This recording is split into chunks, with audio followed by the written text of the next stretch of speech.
In the name of the Father, and of the Son, and of the Holy Spirit. Amen. Lord Jesus, we thank you for this gift of life that you've given us.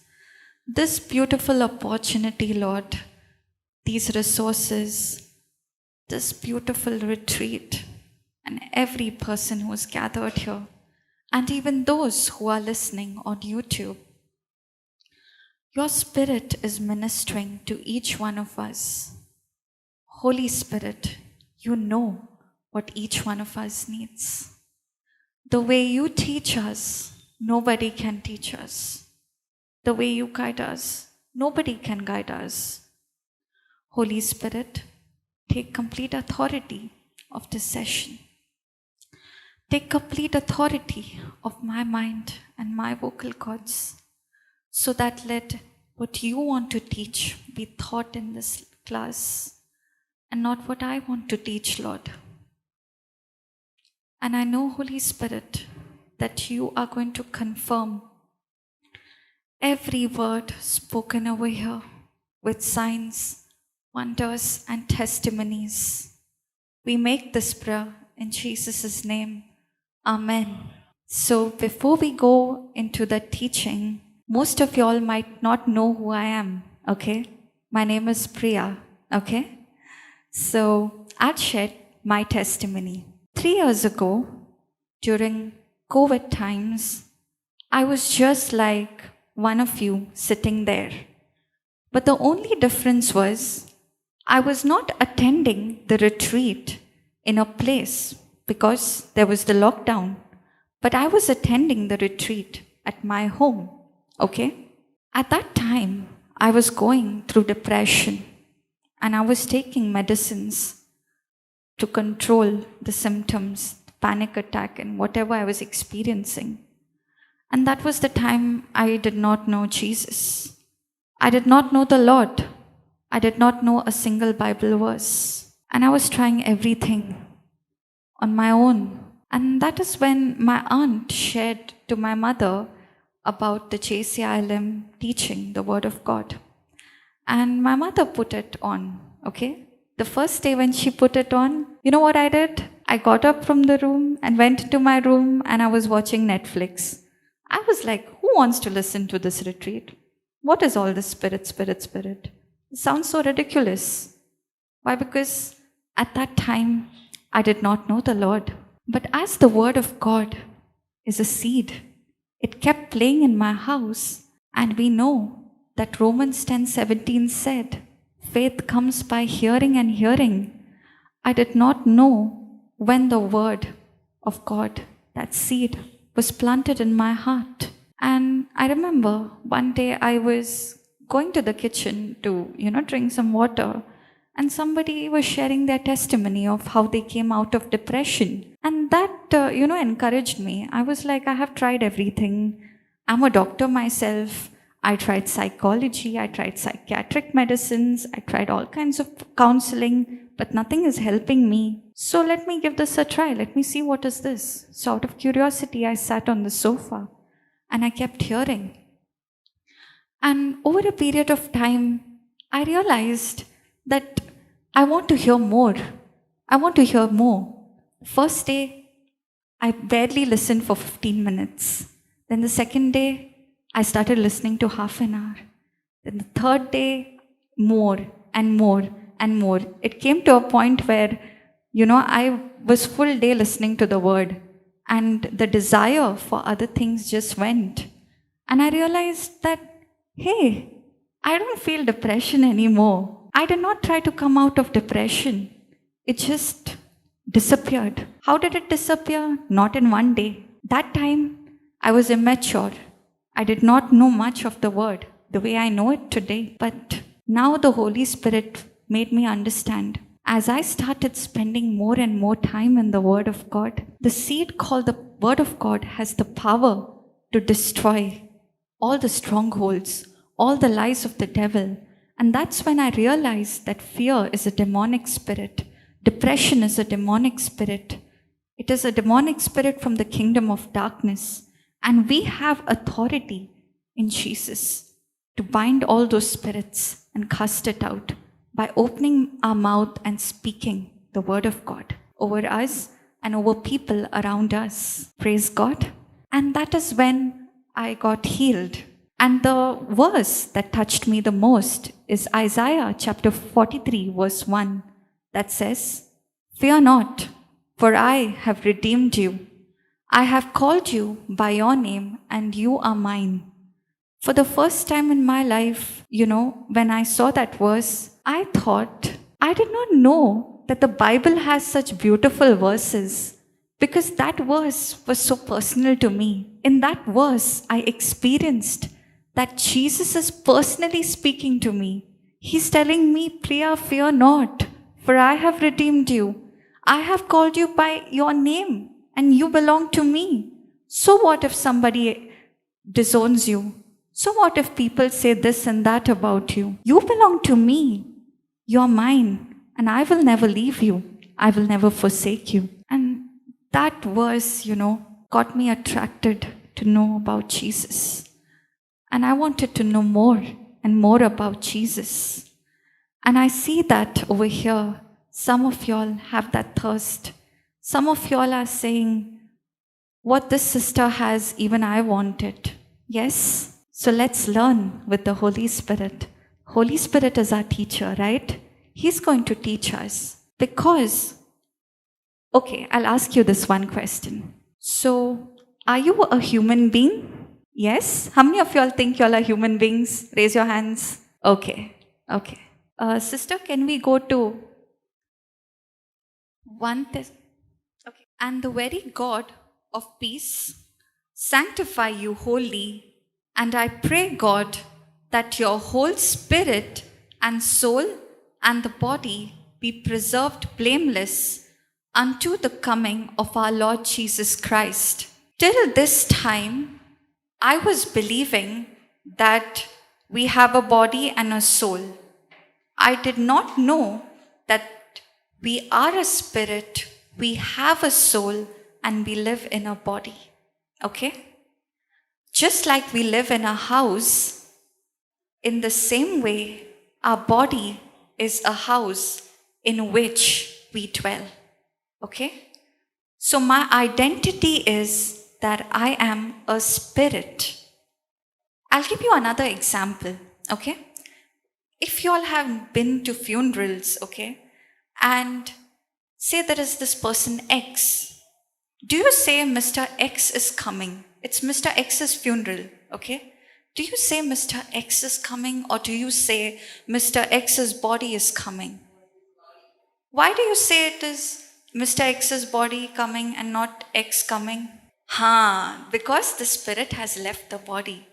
So whoever answered, "I'm a human being," now are you convinced that you are a spirit being? Your identity is a spirit. You are a spirit. Okay?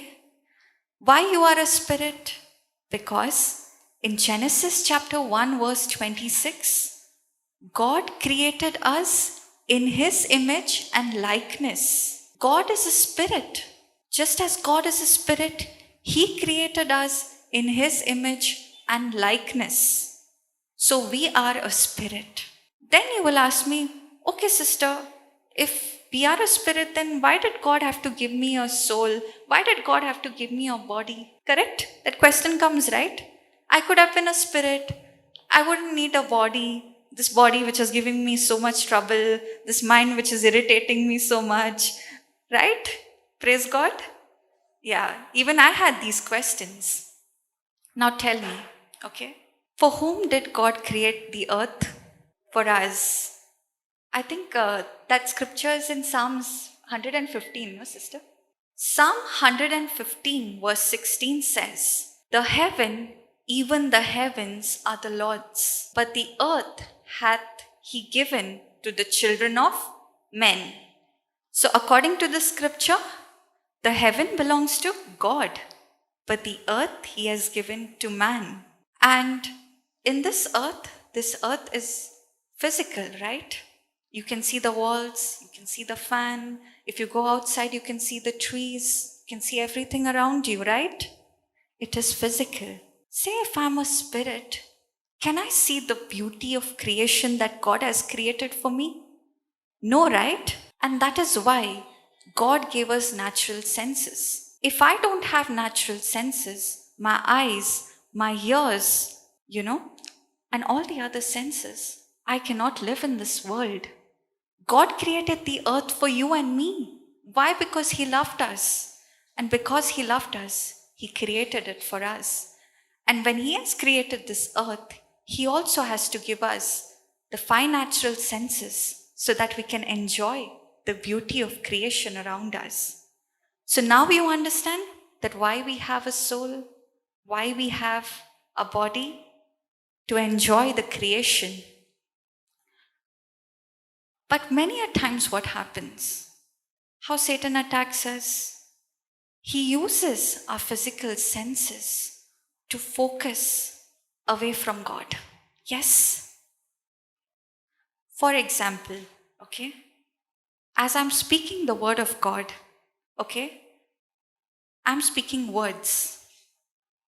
And based on those words, you are receiving thoughts.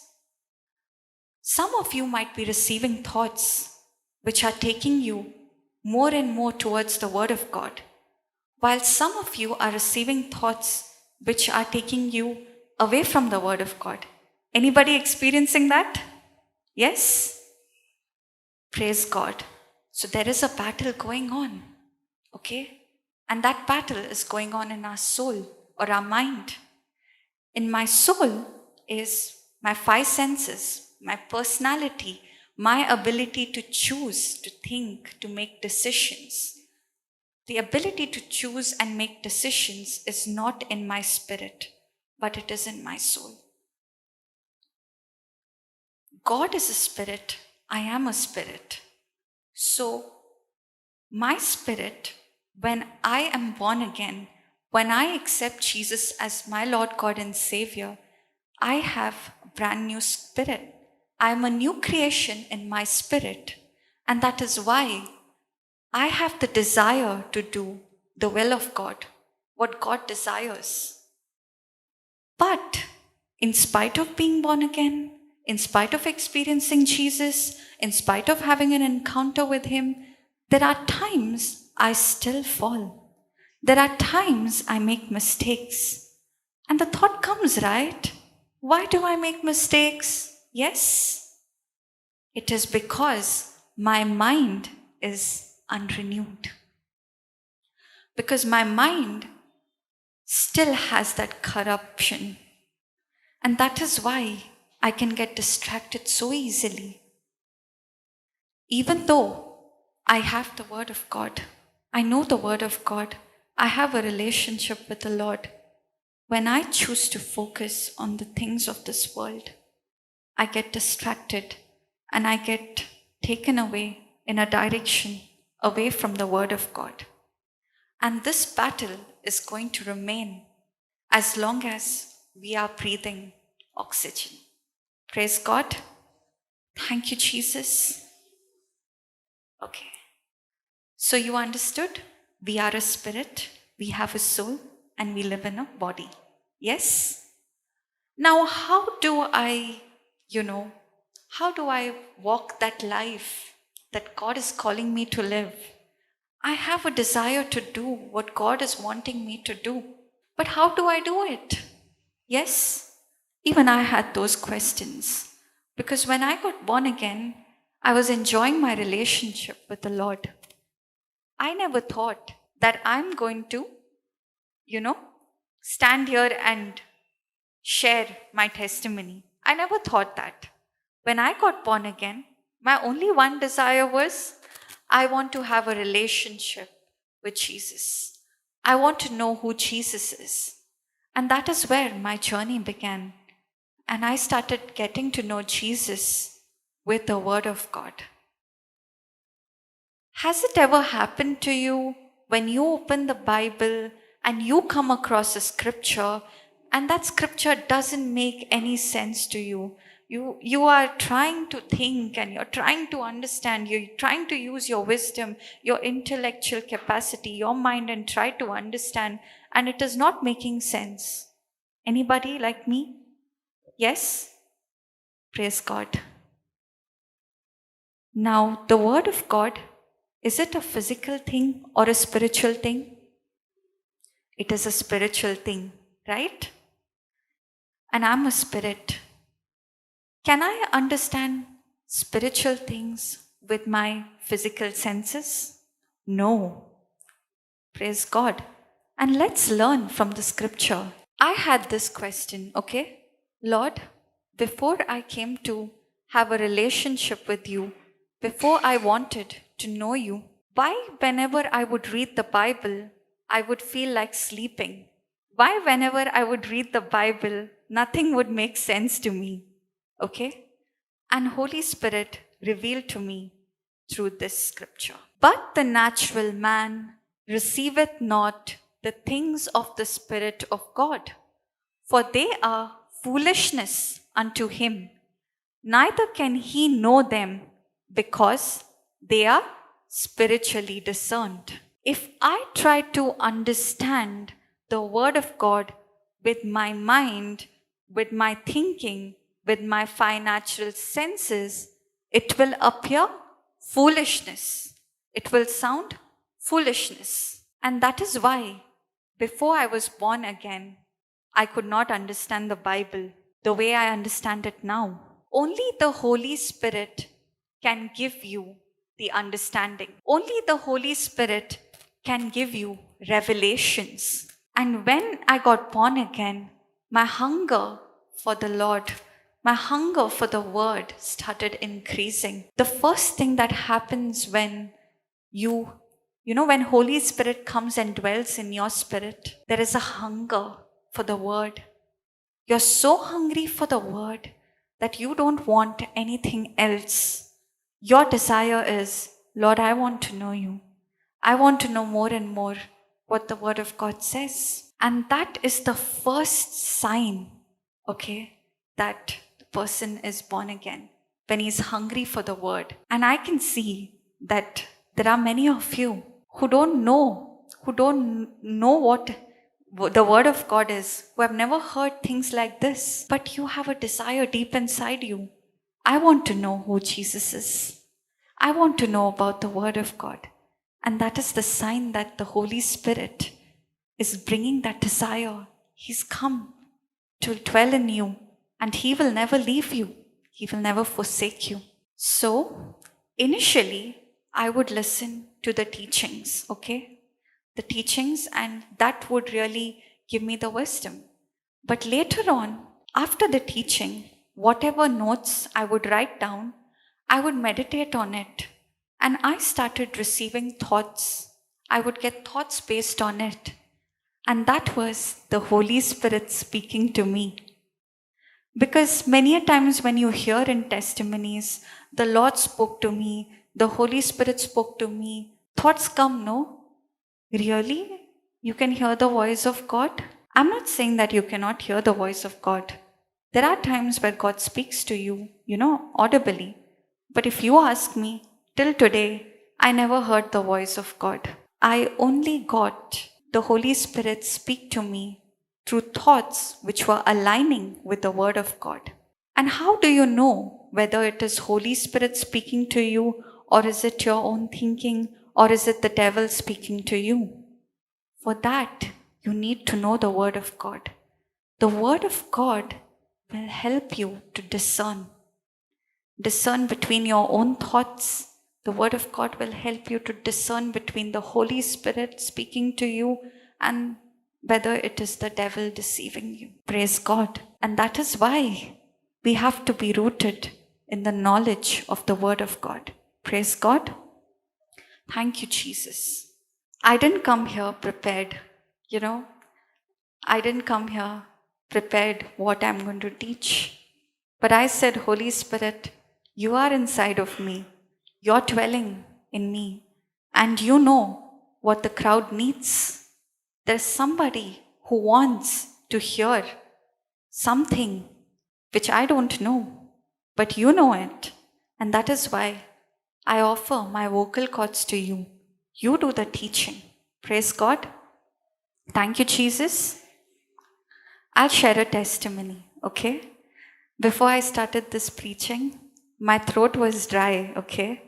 And as I was starting it, I was like, how will I, speak? How will I speak for so long? What will I speak? What if my throat gets more dry?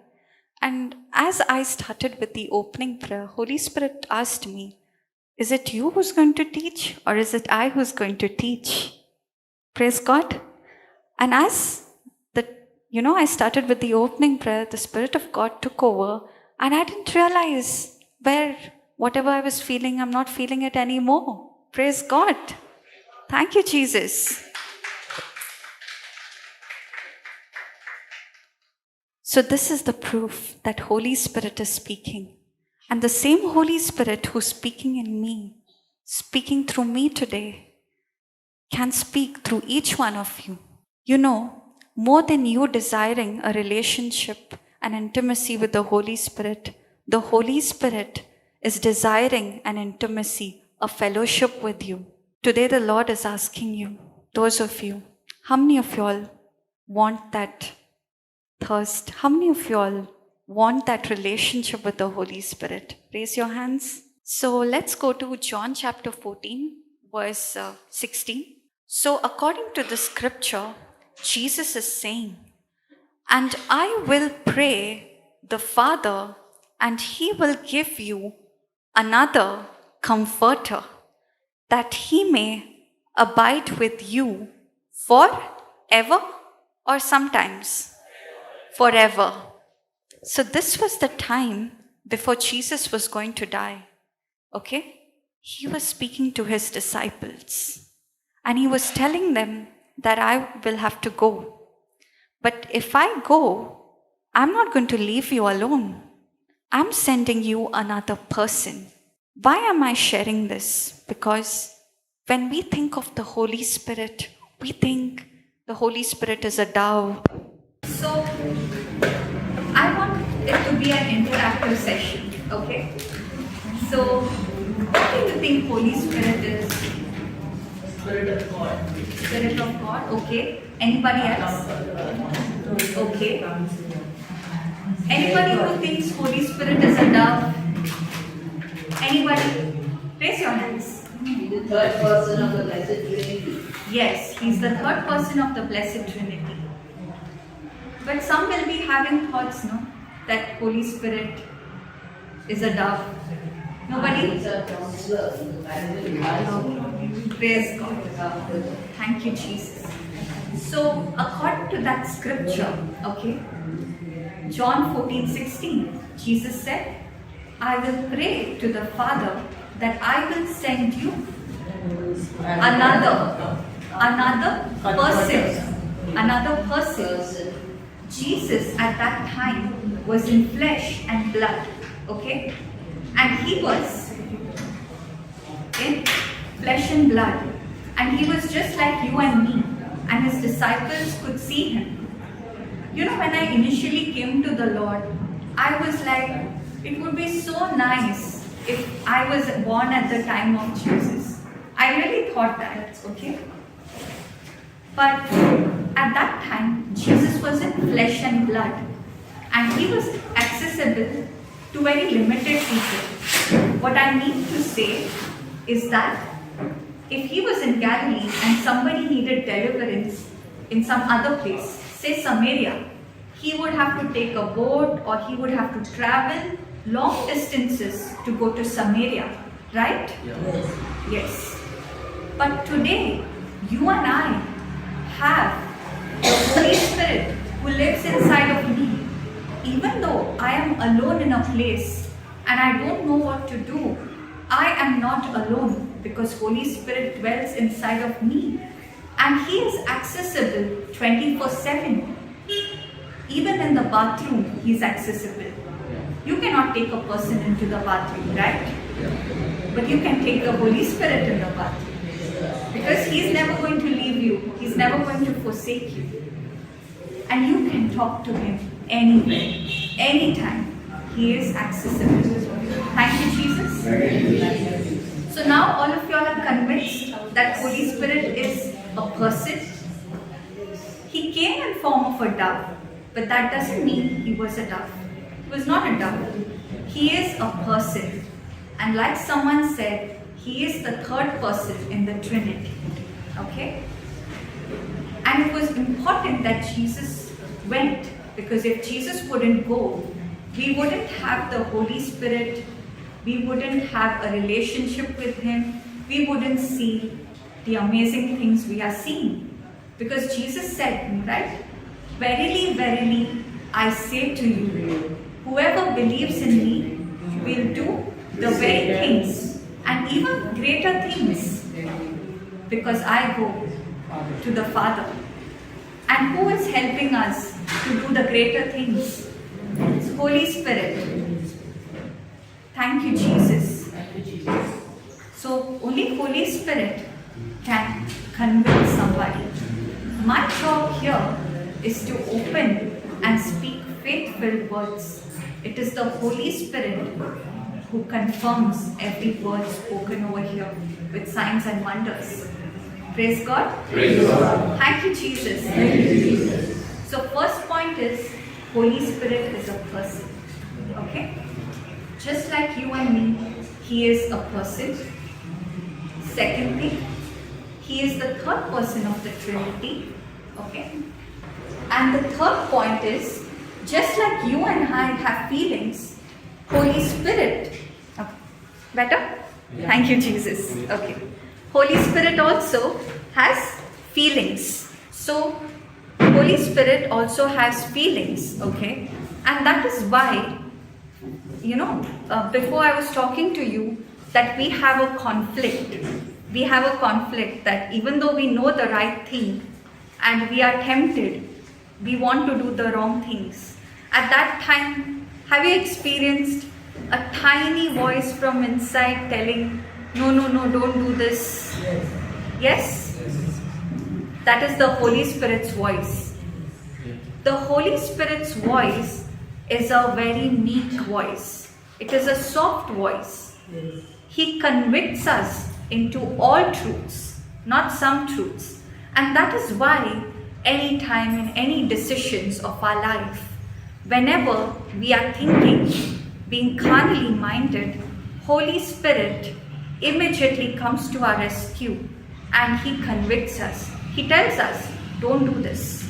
No, don't do this. But still we end up doing it, right? Because Holy Spirit's job is to convict us. He will never force us. He will never force us. He will convict us into the truth, but at the end, it is for me to fight my battle. If you think that, God is going to fight my battle, no. God has already fought my battle on the cross. Now I have to exercise my faith and receive all that God has done for me. Okay? And that battle takes place in the mind. Because many a times, even though we are spirit-filled, okay, we make wrong decisions. Why? Because our flesh takes over. There is a conflict between the flesh and the spirit. Praise God. Praise God. Thank you, Jesus. Thank you, Jesus. So how do we overcome this battle? How do we overcome this, whatever battles in the flesh we are overcoming? If I try to stop doing the bad things, I am operating in willpower. 1-2 days I will be successful. But on the third day, I will see that the desire to do the same things is coming. I'll tell you, before I came into the Word, I was addicted to watching movies. I could watch 3, 4 movies. All the possible things I would watch, okay? And when I came into the Word of God, I did not try to come out of watching movies. It's just that because of the Word of God, that seed called the Word of God, that desire to watch those movies just left, was uprooted from the root. It did not happen in a day's time, okay? Some of y'all will think that, okay, I just came into the Word, one day I saw the teaching and immediately all miracles happened. No. that didn't happen. It happened over a period of time. Deliverance is a process. And even though we know the Lord, that doesn't mean that I am immune to making mistakes. There are many times I fall, even now. And that is why we have to be so vigilant. We have to renew our mind. The moment I stop renewing my mind, I fall from grace. Praise God. Thank you, Jesus. Okay. So, who will help me in this battle? Holy Spirit. The Word of God and the Holy Spirit. Praise God. Thank you, Jesus. Okay. So, when I study the Word of God, it is the written Word of God. But when that written Word of God becomes the Rhema, the written Word of God is the Logos. When that written word speaks to me in a situation, it becomes the Rhema or the spoken word. Without the written word, I can never know whether Holy Spirit is speaking to me, or is it my own mind speaking to me, or is it the devil speaking to me. So the Word of God is must. But that Word of God has to become alive, and only Holy Spirit can make it alive for you and me. Praise God. Praise God. Thank you, Jesus. Thank you, Jesus. Okay. So now, on one side, I am in a situation, my flesh is speaking. On the other side, I am on another situation. So let's continue. Now, when the battle is going on, okay, between the flesh and the spirit, sometimes we blame the devil too much, right? Devil is tormenting me. Devil is torturing me. Praise Jesus, sister. I know the word. I know you have given me so many teachings. You have given me so many counseling. But what to do? The same things are happening again and again and again. Yes? Yes? You know why? It is not always the devil.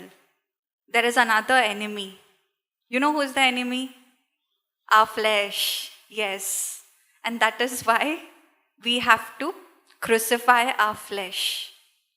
Now, there are two ways you can, crucify your flesh, okay? One way is you will be like, no, I can't do this. I have to crucify my flesh. I have to crucify my flesh. That is when you are doing it in your own ability. And when you try to do that, you will not enjoy a relationship with the Lord. You will not at all enjoy a relationship with the Lord if you are, conscious about crucifying your flesh. Oh, I have to crucify my flesh. Because why I'm telling you this is, in the past, whenever I would be convicted of the mistakes that I would make, I would become very conscious of that mistake. I would end up being sin conscious. And then I would say, I have to die to myself. And I had it in my head, oh my God, dying to myself, it's such a suffering, it's such a torture, right? I've experienced all those things. And that is why the Spirit of God is telling me to share with you all how to overcome. So let's learn through scriptures. Yes, praise God. Let's go to Galatians 5:16. This scripture in the KJV version says, walk in the Spirit and you shall not fulfill the lust of the flesh. But this was something Holy Spirit showed me in this version. I just put this version so that you can get a better understanding of it. What does it mean to walk in the Spirit? I advise you to obey only the Holy Spirit's instructions. That means what? That means it is not my job to be conscious about what is right and wrong. Oh, this is wrong, I will not do it. Oh, this is right, I will do it. No. That is not what the scripture is saying. This scripture is saying, I advise you to obey only the Holy Spirit's instructions. And when will you obey Holy Spirit's instructions? When you can hear Him, right? Then how to hear the voice of the Holy Spirit? Question comes, right? When you have a relationship. Because I'm telling you, as we are here in this class, Holy Spirit is speaking to each one of us. He speaks to us 24/7, okay? But it's we who cannot hear him. And why can we not hear him? Because we are distracted with so many things around us, right? For example, the current just left. For a second, did it distract all of us, including me? Yes, right? From the teaching, did our focus shift from the teaching to what I was speaking to? Oh, the current went? Yes. Yes. This happens. Even in our daily lives, this happens. Holy Spirit is speaking to us, but we get distracted with so many things. Right? Thank you, Jesus. And that is why, how do I recognize the voice of the Holy Spirit? When I have a relationship with Him, when I spend time in the Word, because only the Word will help me to recognize the voice of the Holy Spirit. How many of y'all here are married? Praise God, most of y'all. So I want to ask y'all this question, okay? Before y'all got married, there was that curiosity that I want to spend time with the person I love. Whole night you will spend talking to that person. Even though you have work the next day, you are ready to stay back in the night, talk to that person. Why? Because of a relationship, right? The same way it is with the Holy Spirit. When you spend more and more time in the Word, what is happening? Holy Spirit, whatever word, the written word is getting deposited in your heart, Holy Spirit is bringing it out.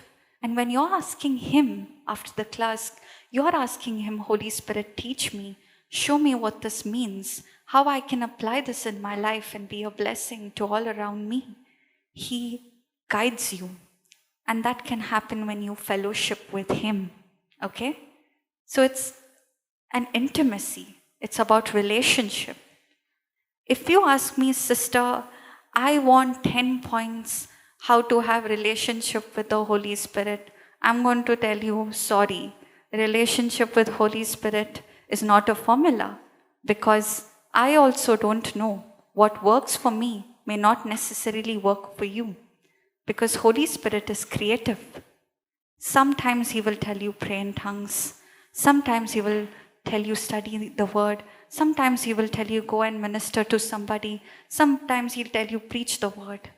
So Holy Spirit, relationship with Holy Spirit is not A, B, C, D, E, F, G. It is not a formula.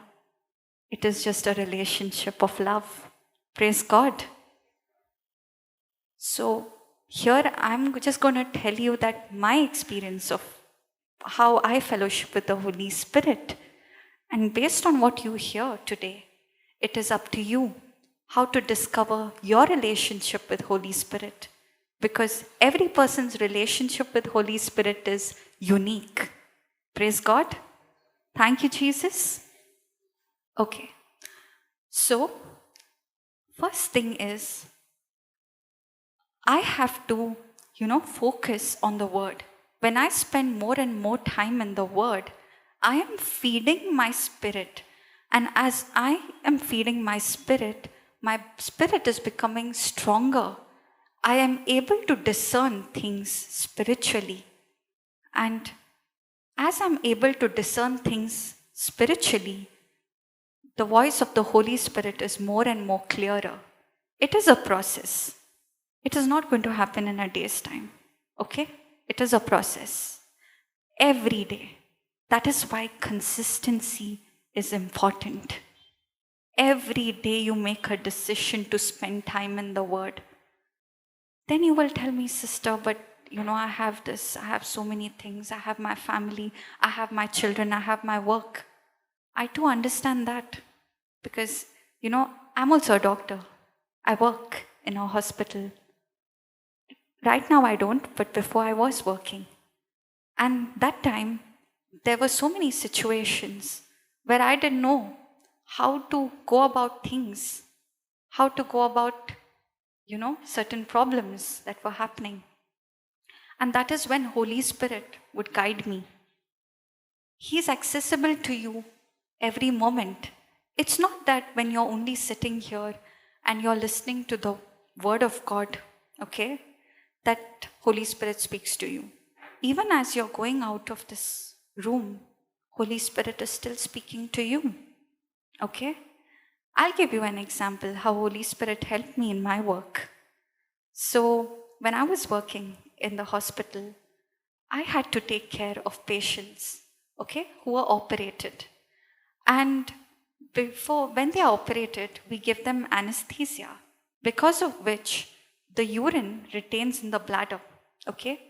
And in old age, this is what I'm speaking as fact, okay, not the word of God. The tendency of the urine to remain in the bladder is high, okay? So normally what we do as doctors is we put a urine pipe or a catheter so that the patient can pass urine. So we wait for some time before passing the catheter or the urine pipe. And every person would tell me, you know what, this patient will not pass urine. You will have to catheterize him, doctor. And I would tell the nurses, I know that my patient is going to pass urine without me having to catheterize. And they would think, okay, whatever, that kind of a thing. They would just give me that look. After some time, they would come and tell me, doctor, you know what? The patient passed urine. Now, was there unbelief? Was the medical fact that I studied in my medical textbook speak to me? Oh, yes, it did. But what did I do? What I would do is I would open my mouth and I would pray. I would say, Lord, Jesus, I know that, this faith that you have given me, I exercise it. And I open my mouth and I speak.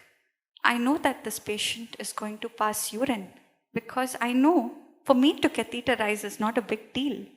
But I know how painful it is for the person passing the urine because they have to go through the pain. So, Lord, it's better that they pass urine on their own without me having to intervene.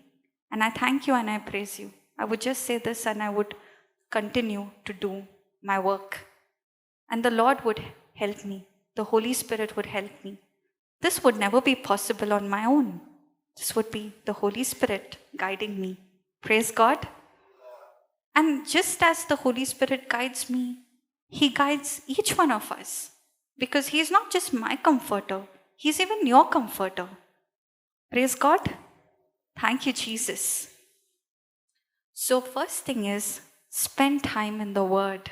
The more and more you're feeding your spirit with the Word of God, the more clearer the voice of the Holy Spirit is going to be. As you're hearing more and more of the Word of God, the Holy Spirit speaks to you and you can hear Him. And whatever He tells you, don't question it. Simply obey Him. Simply obey Him. Don't ask questions. Don't ask, Holy Spirit, why this, why that? Holy Spirit is not going to give you information. He's not going to show you the future or predict the future for you. That is astrology. That is not Holy Spirit then, right? He is here to give you the wisdom. And you have to exercise that in faith. I'll give you another testimony from my life where I applied the word, where listening to the voice of the Holy Spirit benefited me. Okay? So this was when I was in my final year. Okay? And I had my exam. And I had to do a revision before the exam. Normally when we study, what we do, we call up our close friends and we have that tendency, okay, let's discuss, this question will come, that question will come, this question will come for the exam. All of us have done that. And even I have done that. But that time I got the word and I was like, I had just come across the scripture, Jeremiah 33:3, that says, call to me and I will answer you and I will show you great and mighty things which you know not. And that's when I said, Lord, I'm not going to phone anybody. I'm going to ask you. I started with a prayer. I said, your word says, Jeremiah 33:3, call to me, and I will answer you, and I will show you great and mighty things which you do not understand. And by faith, I believe, Holy Spirit, you're going to guide me which topic to revise, okay? And I got an answer in my spirit. And guess what? It was the first chapter. Holy Spirit was like, revise this topic in my spirit. And I was so disappointed. You know why? If there are teachers in this, they will agree with me. They will not want to ask questions from the first topic because the first chapter is so basic. They will want to pick up some more important topics, right? So I got disappointed and I was like, is Holy Spirit really speaking to me? Or is it my mind speaking to me? I really got, I was becoming very doubtful. And praise God, Holy Spirit convicted me. He reminded me another scripture. The wisdom of God is foolishness to man. Okay? Holy Spirit reminded the scripture in my spirit. And he was like, now it's up to you whether you want to revise this or you want to do what your mind is saying. See, Holy Spirit's job is to convict. He is not going to force you. He will only guide you, but he will never force you. Then I kept quiet and I said, no, I'm going to obey the Holy Spirit. I got convicted and I studied that topic. And then I went to revise all the topics that I felt was important, okay? And the next day when I see the exam, the topic that Holy Spirit showed me, 3 questions come from there. And that is so important.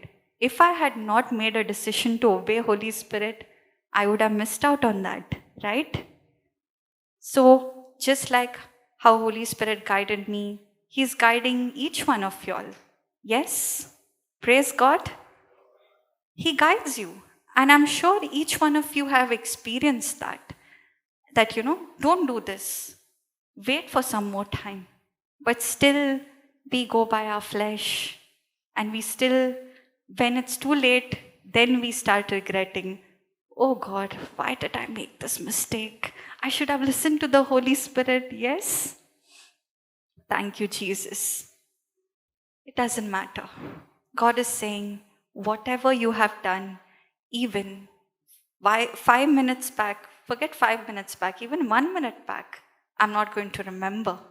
You are my beloved child. I love you.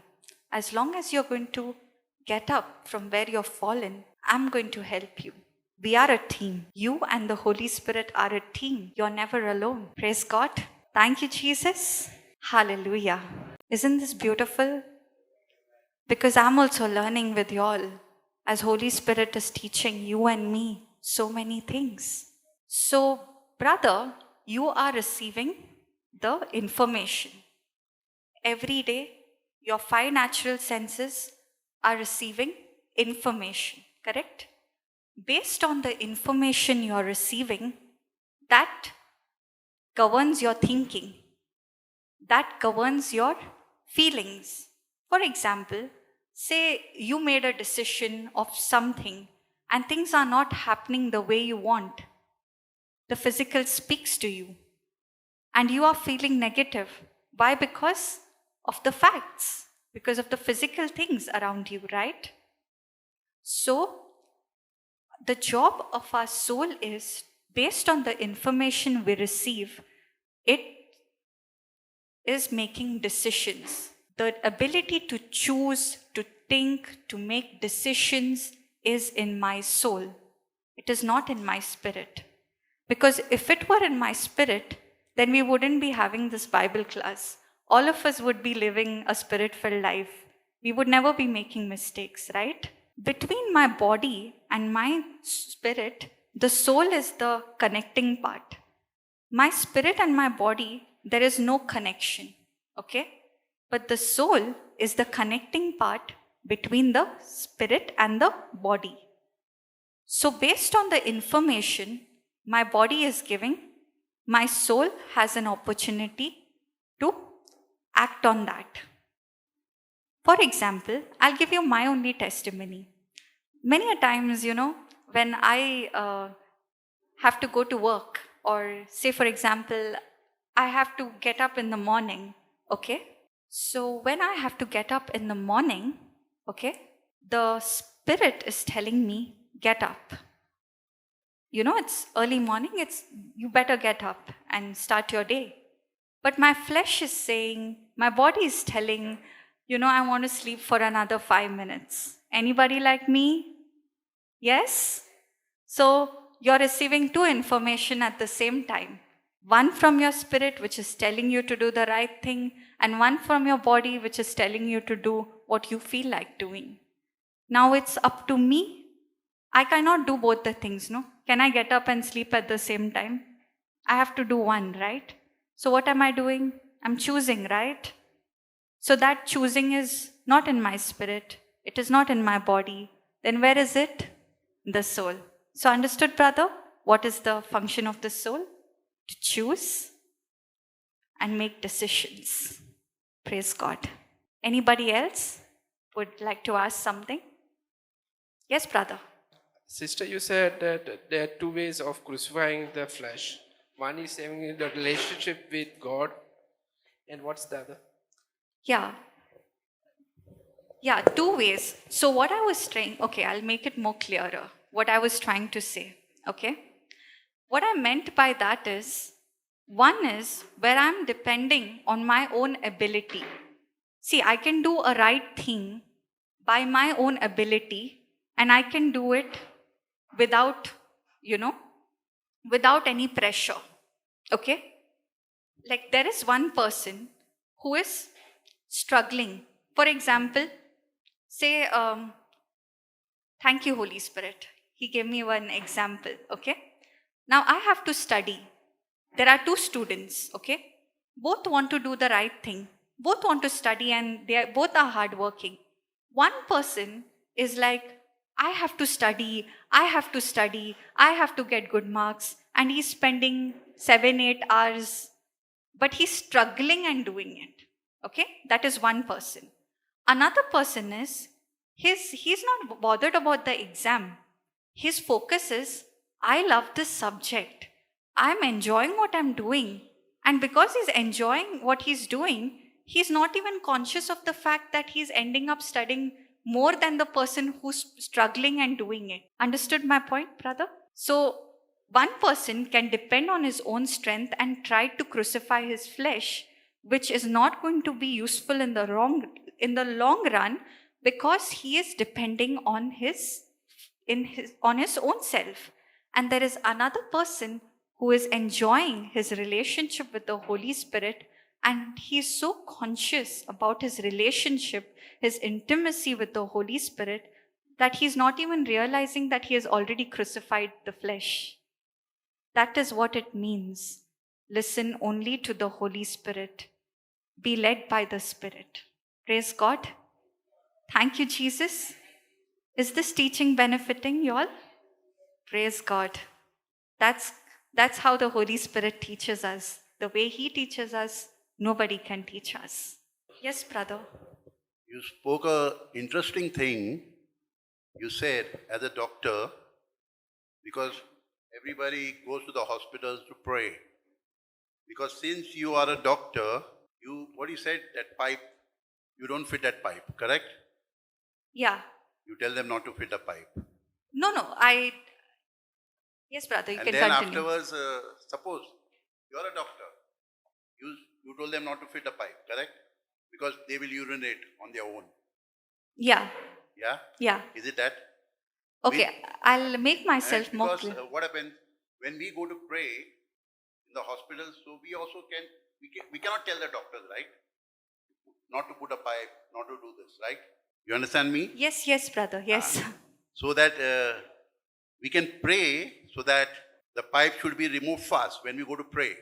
Yes, Okay? yes, Yeah, yes. That's what I Okay, so I'll make myself more clearer on this. Thank you, brother. You asked this question because, so many people are listening, and there's better that I make things a lot more clearer. See, now putting the pipe is not bad, okay? what I was giving was an example where I am not depending on the fact, but I'm depending on the truth, okay? And I have seen result. But sometimes there are situations where my patients, in spite of, they need intervention. At that point, it is important because if I don't do what is necessary, my act of negligence can cause trouble to the patient. So, what is important is the context in which we understand the example. And thank you, brother, for bringing it into the notice. It doesn't mean that, okay, don't go to the doctor. I'm not giving up. Yes, I'll make myself. I know, brother, you understood, but there are people in this class who need to hear this. See, what I'm trying to say is it all depends on the level of your faith and your relationship with Holy Spirit. I will not tell you all don't take medicines. I will not tell you all surgery is not important. There are times it is important. And the book of Sirach says that God has given wisdom even to doctors to solve the problem, right? Yes. So sometimes, yes, interventions are necessary. So it all depends on the level of faith. And that is why there is no right and wrong. In this class, please understand, we are not here to say, okay, this is the only way to do it. And that is why I said relationship with Holy Spirit is not a formula. What works for me may not always necessarily work for you, okay? Sometimes interventions are required, sometimes it is not. And that time I don't sit to think, okay, just because it happened for this patient, it's going to happen for every patient. No. At that time, what I do is I simply depend on the Holy Spirit, what He tells me to do. That is what it means to let the Holy Spirit. Because when you're going to pray, many a times you may have something, okay, I'm going to say this prayer. I'm going to, speak the prayer concerning fear, worry, and I know this person is going to get delivered. And then you see nothing happens. It is not because, you did something wrong, but you were not led by the Holy Spirit. So what is important is be sensitive to what the Holy Spirit is telling you. Do what He tells you to do. If He tells you to do it, then do it. And that will happen only when you spend time in the Word of God. It is good to pray. And sometimes it works for the patients. Other times it works differently. So that all, we cannot decide. It's not in our hands. As believers, we have to step out in faith and do what God has told us. Can somebody in 5 minutes or in 2 lines just tell what we learned today? Anybody?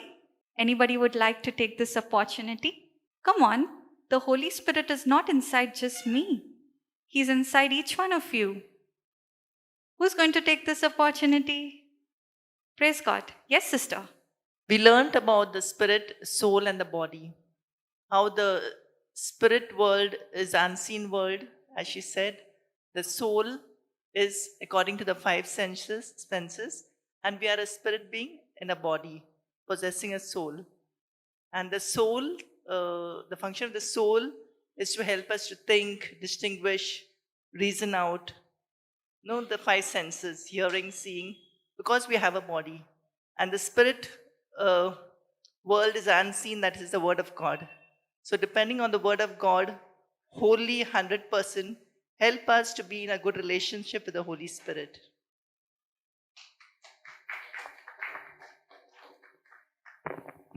Praise God. Beautiful, no? Wasn't it? How sister, she picked out all the wisdom keys and revised it, summarized it, concised it, all whatever we were learning in today's class. Praise God. Thank you, Jesus. So, the ways we can walk in the Spirit, okay? First is spending time in the Word of God, okay? Thank you, Jesus. Okay, let's go to Galatians chapter 6, verse 9. This verse says, Do not be deceived. God is not mocked. For whatsoever a man soweth, that shall he also reap. Okay? So, what does this mean? Every day we are exposed to seeds. What are these seeds? Information. Information that we receive from the world and information we receive from the Word of God. Right? So, when I experienced the Lord, I was on fire for the Lord. Day and night, I would be spending time in the Word. But as the lockdown got over and I had to continue with my work, what happens? There are seeds getting planted there. And if I'm not vigilant, what happens? The seeds of the world which are planted in my heart, will give rise to destruction. If you sow in the flesh, you will reap in the flesh. And the harvest of the flesh is destruction. Because Romans 8:6 says, to be carnally minded is death, but to be spiritually minded is life and peace. We all have to go to work. We all have our responsibilities. God is not telling us, leave your job aside, just sit and listen to my word. No. What he's saying is, don't take a holiday from the word of God. Okay? I'll tell you why. Because the moment your attention shifts from the word of God to the world, you will start experiencing the symptoms of the flesh. Now, what are the symptoms of the flesh? Now, I'm a doctor, so I'll explain you a little in the medical language. Just like a patient experiences symptoms of a sickness, the same thing is where a person is carnally minded, a person who is, in the flesh will experience these symptoms. Symptom is irritation. Without the word, if you're away from the word even for a little time, you will notice that somebody says something, immediately you'll get triggered. You'll be like, how can this person speak like this? And you will get irritated, right? Praise God. Thank you, Jesus. This understanding about being led by the Spirit and, dying to myself gave me a very beautiful revelation on so many things, which I'd like to share. And where is the best place to practice all this? Your family. Okay? That is the place for you to keep your mouth shut, not to speak the word of God, but to put it into practice. Yes? Because the devil will deceive you and say, see, your loved one is doing this. See how negatively he's speaking. See, that is there. And then you think by the flesh, you go and open your mouth and think, I'm going to preach the gospel, and listening to this gospel, the person is going to change. And I'm sure most of y'all would have even tried it. And did it work? Anybody? No, right? It didn't work. It will not work. That is the place for you to practice what you're hearing, what you're learning in the Bible study. So I used to experience this. Let me be honest. I used to experience this, where the devil would show me, see, this is happening, that is happening. And that is when Holy Spirit told me, you don't have to open your mouth and preach the gospel here. Here is an opportunity for you to practice, to put into practice all that you have learned, to keep your mouth shut. If other person is getting irritated, that is not your problem. You should not come and say, see, my loved one is, speaking negative and it is irritating me. It is making me, upset. And how do I pray for that person to change? Thank you, Jesus. Praise God. Okay. So what were we talking about?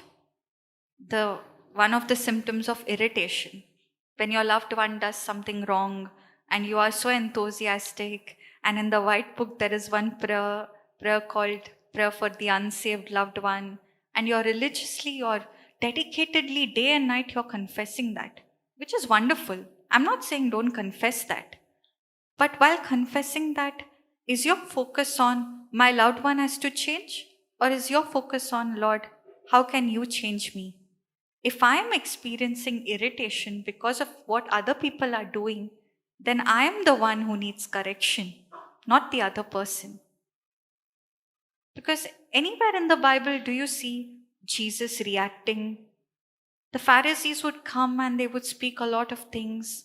Even on the cross, they mocked him, they tortured him. Did he say anything? He just kept his mouth shut, right? Why? Because he was so conscious of his Father's will. He was so conscious. He was focused on what was his assignment. Praise God. Thank you, Jesus. So, our family is a great place for us to practice. The moment you realize that what the other person, is doing is no longer affecting you, you know that you are walking in the Spirit. Thank you, Jesus. Praise God. Because our flesh will always deceive us and tell us, you know what, the other person has to change. You are right. You may be right according to the Word of God, but the Word of God is for you to change. The Word of God is never for you to force anybody to change. Nobody forced me to come here. Nobody forced me to come to the Lord. My mother never forced me. She never told me, you have to come and sit. She only put the teaching on, but she never forced me. And by force, we can never change. We can only change by love, because God is love. So, is it my job? Yes, the symptoms of the flesh, irritation, right? So, is it my job to change others? No. My job is to change only myself. And I cannot do it on my own. It is the Holy Spirit. Because I'll tell you, when initially I came in the Word, you're on fire for the Lord and you want to change everybody around you and you want to open your mouth and start speaking the Word, right? And then a person who's in the flesh gets irritated with what you're listening and they want to run away when they look at you. Why? Because you are going by your own thinking. You're not being led by the Spirit. I'll tell you, when people get attracted, when they see the fruits, all the ladies, okay, you all go to the market to buy fruits, right? Why all don't buy the seed? Well, can buy seeds also, no? But why only fruits? Because the fruit is attractive, right? You're attracted to the fruit, you can take it home, you can enjoy it, right? Yeah. So people get attracted. Those people who are not in the Word, who don't know Jesus, they get attracted not by the seed, by the fruit. The seed is for me to plant in my heart and obey the Holy Spirit. And as I am obeying the Holy Spirit, what is happening? I'm dying to myself. And I'm doing it effortlessly. I'm tapping into grace, not by my own ability. I'm doing it effortlessly. And as I am doing that, what is happening? The Holy Spirit is producing the fruit. Okay? And what is the fruit? Love, joy, peace, patience, self-control. All these things, all these symptoms, then you will develop new symptoms. Instead of the symptoms of the flesh, you will develop the symptoms of the Holy Spirit. Praise God. Thank you, Jesus. So, that is the first thing. Spend time in the Word, okay? And practice whatever you're learning. Thank you, Jesus. Now, another thing, okay? Throwing off hindrances or distractions. Do you agree with me that as you step out of this class, there are going to be so many distractions? Yes? Yes, right? Even I experience distractions. How to overcome those things? Let's go to Proverbs chapter 4, verse 23. Above all else, Guard your heart, for everything you do flows from it. Now, for those of you who know the parable of the sower and the seed, you know that there is one seed called the Word of God, which is the incorruptible seed. And because of that incorruptible seed, all of y'all who experience that seed are sitting here and hearing the Word of God today, right? The heart is the soil, right? How many soils are there? 4 soils are there. First one is the pathway soil, the rocky soil, the thorny soil, and the good soil. In the first 3 soils, what was happening? In the first soil, there was no understanding of the word, and that is why the seed did not go. It did not penetrate in the soil in the first place. And that's why the birds came and ate it up. In the second soil, what happened? There was understanding, but there was no root. It was not rooted. The understanding was very little, very superficial. And that is why when the test, the persecution, the problems of life came, what happened? Immediately the flesh took over. Now, Holy Spirit is no longer speaking. It's not that He's not speaking. What I mean to say is He's speaking, but you're no longer sensitive to His voice. You are sensitive to the problems of this world, right? Why? Because there is no root. The third soil, what is happening? You're rooted in the Word. And the Word of God in you is bearing fruit. But then comes the next part. The distractions, the cares, the worries, the deceitfulness of riches, and the pleasures of this world, right? So what happens when you're working? Sometimes you're tired and you want to watch the television. There's nothing wrong in watching television, but watching the television can take your time and you don't feel like getting up from that place. You feel like watching it and watching it and watching it. And then by the time you stop, you see the time, it's 12 o'clock. Now if I sit to study the word, how will I sleep? Okay, I'll sleep tomorrow, I'll start again, right? Anybody like me? So many times it has happened, right? See, I'm not saying that, don't watch television. I'm only telling you, ask the Holy Spirit. For me, when I got this verse says, guard your heart. Okay? What I am exposing my gateways, my eyes, my mouth, my ears, what I am going to expose it to, and what I'm going to be sensitive to is going to decide what I'm going to do. Now in this Bible class, you're paying attention.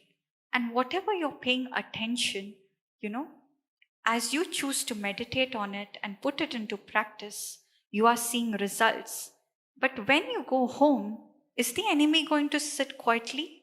Is he going to allow you to just, allow the seed of the Word of God to grow inside of you? No, he's not going to do that. Why? Because he knows if he allows the seed to grow, you are going to be such a threat to his kingdom. And he doesn't want that to happen. So what does he do? He brings distractions. He'll put all the worries. Who'll pay my bills? Who'll do this? How will my exam go? How will that go? How will this go? That is one kind of a distraction. Another kind of a distraction is the things of this world, the lust of the eyes, the lust of the flesh. You go to the market and you see some shops and they have all colorful things. And you'll be like, I'm not going to buy anything. I'm just going to go and do window shopping. Yeah?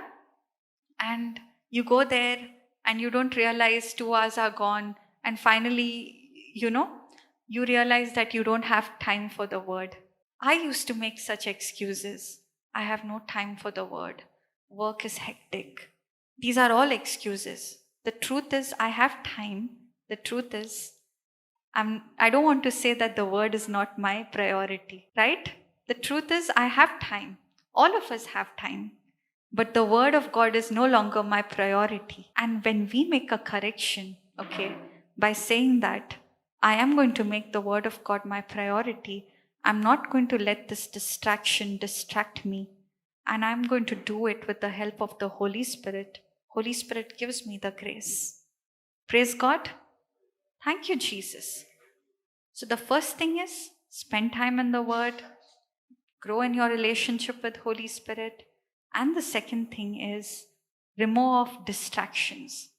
And when we guard our heart, that is when we will overcome the distractions and the destruction of the kingdom of darkness. Praise God. Thank you, Jesus. So we have to be so sensitive to things around us. But many a times in our life, like we are in a situation, we are among people who are speaking negative. And when we spend a lot of time over there in fellowship with them, that negativity will start rubbing on you.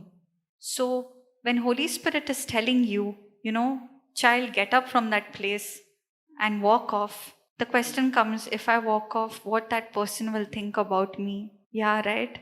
Person will think I'm so rude. Let him think you're rude. That is his problem. That is not your problem. You want to do what people say is right, or you want to do what God is telling you to do? Praise God. Thank you, Jesus.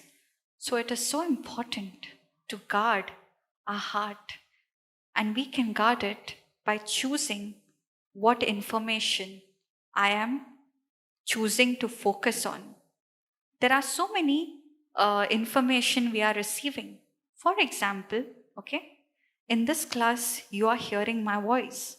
But not necessarily all of y'all are hearing my voice. Sometimes the noise of the world also can be a distraction, right?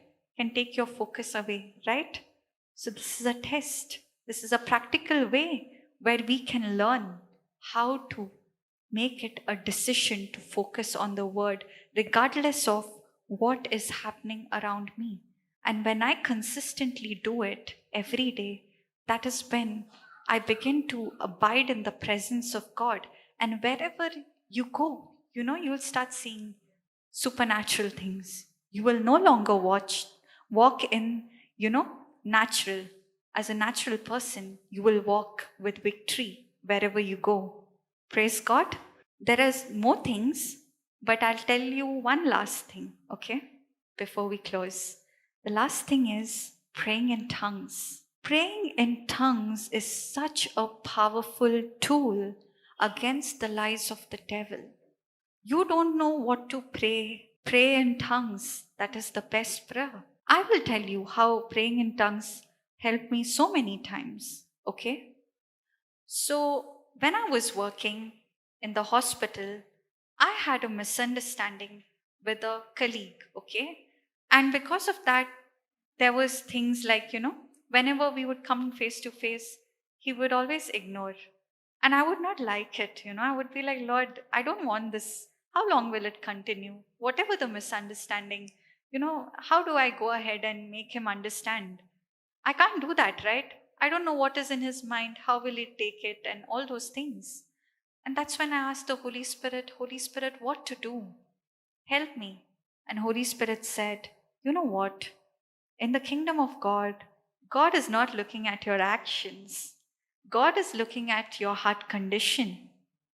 You may say you're forgiven by your words, but in your heart, you might still have some bitterness. But at this time, Holy Spirit told me that you have a heart to forgive. You have a heart to let go. You're willing to make the correction. And that is all I require. Just pray in tongues for that person. You don't know what to do, right? Whenever you remember that person, just pray in tongues. And I obeyed the Holy Spirit. And when I obeyed the Holy Spirit and I was praying in tongues, what happened? One day I was sitting in the corridor, okay, this person comes, and he not only comes, he smiles and waves at me as if nothing happened. Now, did I go and have to explain to him about the misunderstanding and all those things? No. All I had to do was obey the Holy Spirit and exercise my faith by praying in tongues for that person. And that is when I got the solution to the battle, to the problem I was facing. Yes? Praise God. So, 3 things to walk in the Spirit. First thing, spend time in the Word of God, sow in your spirit. Second thing, remove all the distractions by guarding your heart. Third thing, pray in tongues. There are more, but for now, I would like to stop with this. Praise God. Anybody would like to make the Thanksgiving prayer?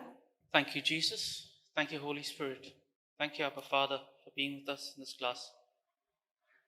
Thank you, Holy Spirit, for the words that you've used through Sister to share with us. Thank you for the word that has taken root in our hearts, in our minds, helping us renew our minds. Help us, Holy Spirit, that as we are spending time over here today, that we use these words to use them to make them practical in our lives. Not just in hearing, but in being able to use them in situations that are there and in the families that we will be going back to.